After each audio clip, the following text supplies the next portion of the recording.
किन चीज़ों से रोज़ा टूट जाता है। आज मैं आप लोगों को यही सारी चीज़ें बताने जा रहा हूँ जो रोज़े को तोड़ देती हैं। ये रोज़े के वो ज़रूरी मसाइल हैं जो हर मुसलमान को जानना ज़रूरी है।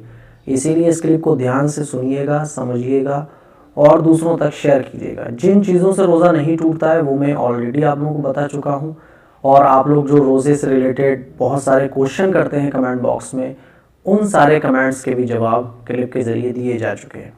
आइए जानते हैं किन चीज़ों से रोज़ा टूट जाता है। नंबर 1, जानबूझकर खाना। रोज़ेदार है कोई और वो जानकर कुछ खा लेता है या पी लेता है, चाहे वो एक दाना हो या एक कतरा पानी हो, जानकर अगर कुछ खाया या पिया तो रोज़ा ब्रेक हो जाएगा, रोज़ा टूट जाएगा। भूलकर अगर कुछ खाया या पिया तो रोज़ा नहीं टूटेगा। भूलकर कुछ खाया या पिया तो रोज़ा बिल्कुल नहीं टूटेगा, लेकिन जैसे ही याद आ जाए तो फ़ौरन रुक जाए। ऐसा नहीं कि भूलकर कुछ खाया पिया फिर बाद में याद आया तो सोचा यार थोड़ा सा और खा लूँ तो रोज़ा टूट जाएगा। जानबूझकर अगर कुछ खा लिया या पी लिया तो रोज़ा बिल्कुल टूट जाएगा। इसी तरह से अगर किसी को मसला पता नहीं था कि भूलकर खाने से रोज़ा नहीं टूटता है और उसने भूलकर कुछ खा लिया, फिर उसने सोचा यार अब तो मेरा रोज़ा टूट गया, ये समझते हुए उसने फिर खा लिया दोबारा जानकर, तब भी उसका रोज़ा टूट जाएगा। इसीलिए मैंने कहा कि रोज़े के मसाइल हैं, ये जानना ज़रूरी है। नंबर 2, मुश्तज़नी से यानी मस्टरबेशन करने से रोज़ा टूट जाता है, लेकिन शर्त यह है कि मनी निकल जाए। किसी ने मस्टरबेशन किया, किसी ने मुश्तज़नी की और मनी निकल गई तो रोज़ा ब्रेक हो जाएगा, रोज़ा टूट जाएगा। और ऐसा करना रोज़े की हालत में ये बहुत बड़ा गुनाह है। रोज़े के अलावा भी मुश्तज़नी मस्टरबेशन इस्लाम में हराम है, बहुत बड़ा गुनाह है। और रोज़े की हालत में अगर किसी ने ऐसा किया तो ये तो और भी बड़ा गुनाह है। तौबा करना ज़रूरी है और रोज़ा टूट जाएगा और फिर उस रोज़े की क़ज़ा करना ज़रूरी होगी। लेकिन अगर मुश्तज़नी की और मनी नहीं निकली, मस्टरबेशन किया और मनी नहीं निकली तो फिर रोज़ा नहीं टूटेगा। लेकिन फिर भी रोज़े की हालत में इस तरह करना ये गुनाह है, जायज़ नहीं है। नंबर 3, नाक में दवा डालने से भी रोज़ा टूट जाता है। किसी ने नाक में दवा डाली तो रोज़ा टूट जाएगा। इसी तरह से नंबर 4, बीड़ी सिगरेट हुक्का पीने से रोज़ा टूट जाता है, क्योंकि बीड़ी सिगरेट हुक्के के अंदर धुआं होता है और वो धुआं अंदर जाता है और गले से नीचे कोई चीज़ जब उतर जाए तो फिर रोज़ा टूट जाएगा। तो बीड़ी सिगरेट हुक्का पीने से रोज़ा टूट जाएगा। नंबर 5, पानी की कुल्ली की, और या पानी से हम गरगरा कर रहे थे और कुल्ली करते हुए पानी से हम कुल्ली कर रहे थे, पानी जो है वो गले से नीचे उतर गया, तो गलती से अगर कुल्ली करते हुए पानी हलक से नीचे उतर जाए तो फिर रोज़ा टूट जाएगा। होता है ऐसा, कभी हम लोग वज़ू कर रहे होते हैं और कुल्ली कर रहे होते हैं तो गलती से वो पानी अंदर चला जाता है, हम लोग सोचते हैं यार क्या हुआ, तो बस रोज़ा टूट जाएगा। अगर गलती से भी पानी कुल्ली करते हुए, गरगरा करते हुए गले से नीचे उतर जाए तो फिर रोज़ा टूट जाएगा, ख़त्म हो जाएगा।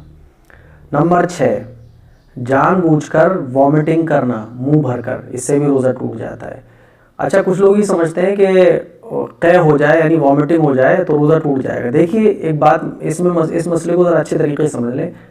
अगर वॉमिटिंग खुद ब खुद हो रही है तो फिर थोड़ी हो, ज़्यादा हो, कितनी ही हो, नो प्रॉब्लम, रोज़ा नहीं टूटेगा।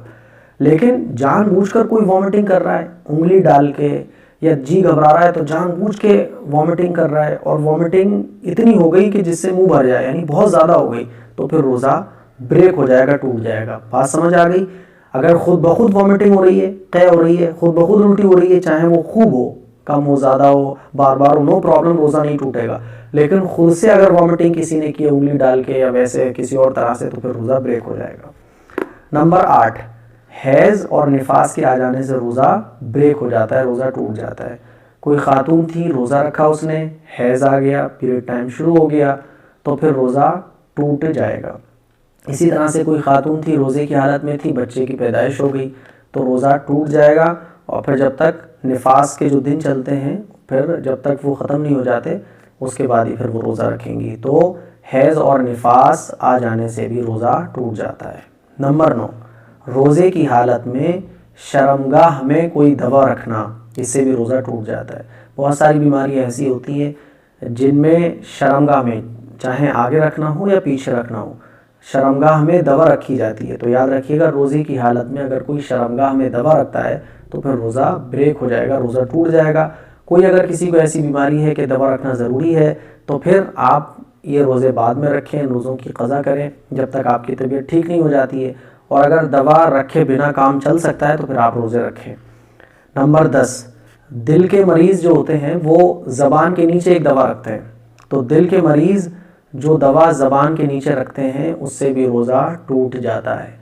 लेकिन इसमें ज़रा तफसील ये है कि ज़बान के नीचे जो हार्ट पेशेंट दवा रखते हैं तो उसमें बहुत सारी दवाएं वो होती हैं जो दवा अंदर नहीं जाती हैं, गले से नीचे घुल के नहीं पहुंचती हैं, बल्कि वो रगों में जाती हैं, रगों में जज्ब होती हैं। तो जो दवा रगों में जाएगी, रगों के ज़रिए अंदर जाएगी, उससे रोज़ा नहीं टूटेगा। और जो दवा धीरे धीरे घुल के अंदर जाती है थूक के रास्ते से, उससे वो रोज़ा टूट जाएगा। ये है। बहरहाल हार्ट पेशेंट अगर हैं और वो रोज़ा रख रहे हैं और ये दवा रखे बगैर उनका काम चल सकता है तो वो दवा ना रखें, और अगर मजबूरी है तो फिर रख सकते हैं। डॉक्टर से पूछ लें कि ये दवा कैसी है। 12 मैंने तफसील बयान कर दी है।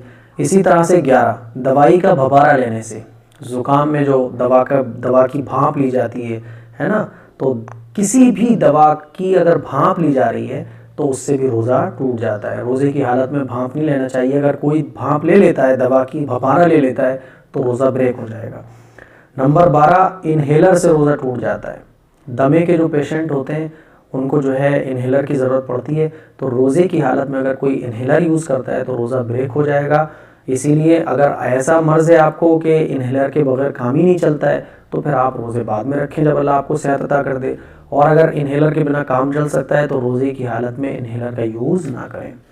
अब आइए नंबर 13, बीवी से हमबिस्तरी करने से भी रोज़ा टूट जाता है। मियाँ बीवी हमबिस्तर हुए और दोनों की शर्मगाह एक दूसरे से मिल गई तो फिर चाहे मनी निकले या ना निकले रोज़ा टूट जाएगा, है ना। और कफ़ारा भी वाजिब होगा, कफ़ारा भी ज़रूरी होगा।